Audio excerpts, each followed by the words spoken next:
Hey, what's up, everybody? Welcome to the show. Yet another episode of Crushing Fantasy Football. I am Bryce Lockridge, your host of the show. All right, guys, if you haven't noticed, I'm incredibly close to having 1,000 subs.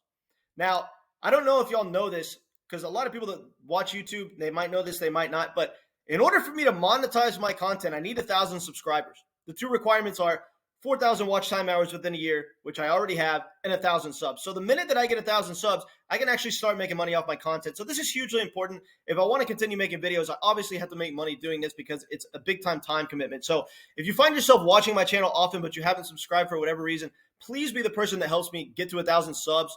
My goal is to be at 1,000 subs by midnight tonight.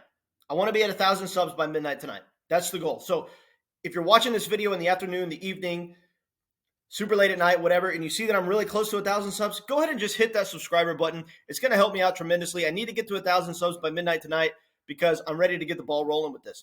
All right, guys, in return, what I'm going to do is give y'all a great video today. You're going to love this one. All right, I'm talking about 5 players that are going to break out in the 2023 fantasy football season. So I'm going to start right here with the first player on my list, and that's DJ Moore. Now, I want to first point out that DJ Moore has a very soft schedule. Okay, one of the softer schedules in the NFL. They tend to do this with teams that are coming off bad seasons because, you know, the NFL wants bad teams to come back because they want balance in the league, right? That's how professional sports work. That's what keeps everyone interested. So we've got a very soft schedule for the Chicago Bears. And we're looking at DJ Moore, a player that we all know is supposed to be an elite wide receiver one. He's just never had a good quarterback to throw on the ball. I mean, look, this guy in his career has had Cam Newton, Kyle Allen, Taylor Heineke, Will Grier, Teddy Bridgewater, Baker Mayfield, P.J. Walker, and Sam Darnold slinging him the rock. The only good quarterback on this list is Cam Newton. And when he was playing with DJ Moore, it was already a late career Cam Newton that really wasn't the player that he once was. So DJ Moore's never really had a quarterback throwing him the ball. And now we insert Justin Fields. This is going to be massive for DJ Moore. This is a wide receiver that can draw crazy target volume and thrive on the deep ball. And that's incredibly good because we know that Justin Fields has a rocket arm. So the deep balls are going to be there for DJ Moore. The touchdown scoring upside is going to be there for DJ Moore. And, you know, we know, look, if you look at this dude's target volume, 27.7% target share last season, 28.4% target share the season before that. This dude draws crazy target volume along with his incredible talent. And so, you know, when you factor in the inevitable opportunity share that he's going to get and the talent and the fact that he's on an offense that's going to be improved, they bolstered up the offensive line. Justin Fields has an entire offseason to work as the starting quarterback in the offense. This offense definitely has some upside, and DJ Moore is going to be the benefactor of that. This dude's going to explode this year. Next player on my list is going to be Trevor Lawrence. Now, this is a guy that we know is a generational talent. He's going into his 3rd season. That's typically when we see quarterbacks break out. Quarterback is one of the hardest positions, if not the hardest position to play in the NFL. So it typically takes quarterbacks until their 3rd season to really show what they can be. And Trevor Lawrence, he's been really good in his first 2 seasons in the NFL. It's just his first season in the NFL, he had no weapons. Last year, he had better offensive weapons, but, you know, it still could have been better. And now we have a loaded offense. This offense is absolutely loaded. They added Calvin Ridley, and Calvin Ridley's last full season, he had over 1,300 receiving yards. He was an absolute monster. Don't worry about the fact that he hasn't played in a while. He has an entire offseason to shake off all the rust. Calvin Ridley's going to explode. This is going to be a top 5 offense in the NFL. We've got a Trevor Lawrence who's a 6'6", 220-pound monster who runs a sub 4.7. So this is a dude who does have rushing upside. I think there's a fallacy out there that Trevor Lawrence can't really run the ball. This guy can run the ball when he wants to. He's an athletic specimen, and we know that the arm talent and the passing talent is incredible. Last year, if you look at his opportunity share metrics, 584 pass attempts, 7th in the NFL. Okay? 4,113 passing yards, 9th in the NFL. So the passing attempts and the passing yardage was very good.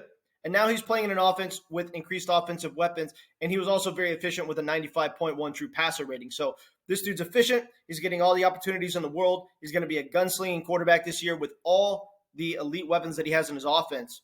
So I love this guy to absolutely explode this season. Yeah. Next player on my list is going to be George Pickens. Now, George Pickens, 6'3", 200 pounds, runs a sub 4.5. We all know that this dude's an elite talent, okay? And last year he was clearly just visibly frustrated at the fact that he just wasn't getting targeted enough. He only had a 15.6% team target share. I don't see any way in the world this doesn't go up significantly in his sophomore season. We now have Kenny Pickett starting the season as the team's starting quarterback. And the minute that Mitch Trubisky stopped playing quarterback for the Steelers last year and Kenny Pickett stepped in, George Pickens' numbers flew through the roof. Okay, he started having those 80-plus receiving yard games, whereas like he hadn't had even a 30-plus receiving yard game before Kenny Pickett stepped in. So Kenny Pickett throwing the ball to George Pickens makes a significant difference. Look for a massive target share bump for George Pickens this year. I think he's going to have upwards of a 25% team target share in the offense this year, which is a massive increase, obviously, from 15%. So that, and considering the fact that they love to throw this dude the ball downfield, 28 deep targets last year, which was 7th in the NFL despite not having a very good target share, and a 15.6 average depth of target, which was 3rd in the NFL. And the dude was running a lot of routes. He ran 521 routes, which was 16th in the NFL. It's just that, for whatever reason, they just weren't able to get him the ball. That's going to change this year. This offense has some sneaky upside with him and Kenny Pickett having an entire offseason to work together.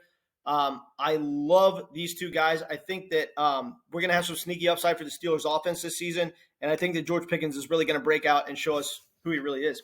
Next player on my list is going to be Devonte Smith. Now, this is a guy that flies under the radar, right? We've got A.J. Brown and Jalen Hurts and Dallas Goedert. So many elite, awesome offensive weapons on this team that people just don't really talk about Devonte Smith all that much, but this is a guy who had some sneaky, awesome wide receiver numbers last year. He was 14th in target share, 27% team target share last season.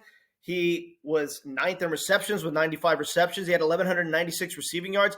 This dude put up some awesome fantasy numbers, and the Eagles' offense was so good all across the board that I think it just kind of flies under the radar. But I want you guys to understand how good this guy is. He was a first-round draft pick for a reason. This guy is a true wide receiver one. He might not look like it because he's kind of a little guy, but this dude is a true alpha, okay?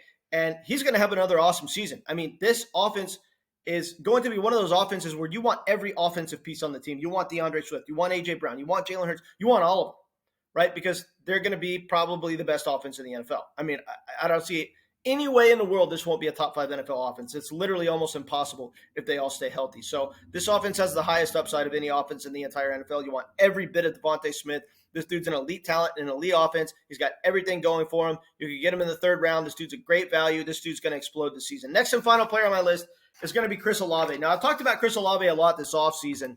And so, I know that I've talked about him a lot, but I cannot stress this enough. This dude is going to be one of the biggest league winners, if not the biggest league winner in all of fantasy this season. And I'll tell you why.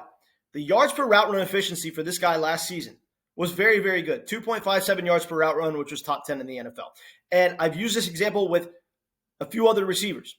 And their names are Justin Jefferson and Jamar Chase. If you look at Justin Jefferson's rookie season, 2.65 yards per route run, he saw a target share increase going from 26.5% to 29.9% the following season. So we saw a massive target share increase. And then when it comes to Jamar Chase, 2.71 yards per route run in his rookie season. And then the target share increase was immense with Jamar Chase. He went from a 23.7% team target share to a 29.3% target share the following season. So what we're figuring out is that, yards per route run, it's one of the most important efficiency metrics, if not the most important efficiency metric for wide receivers. And if you post awesome yards per route run efficiency, you always see a massive target share increase the following season. There's no way in the world that Chris Olave will have less than a 30% target share in this offense this season. And that's saying a lot because that's incredibly hard to do. But this dude's going to get targeted like crazy. He already had a 26.7% team target share as a rookie last year. Look for that to be above 30% this year, whether Michael Thomas stays on the field or not. And then obviously, the touchdowns are going to bounce back, right? You only had 4 touchdowns last season. With Derek Carr coming in, this is going to be a better offense. Look for some positive touchdown regression for Chris Olave as well. This dude's going to be an absolute monster. All right, guys, those are my players that I have breaking out this season. Hope this video helped. Please remember to subscribe to the channel. I don't ask for it often, but I need to be at 1,000 subs by midnight, or I want to be at 1,000 subs by midnight because, it's incredibly important for the channel, and I'm ready to make money off my videos. All right, guys, appreciate you tuning in. Catch you later.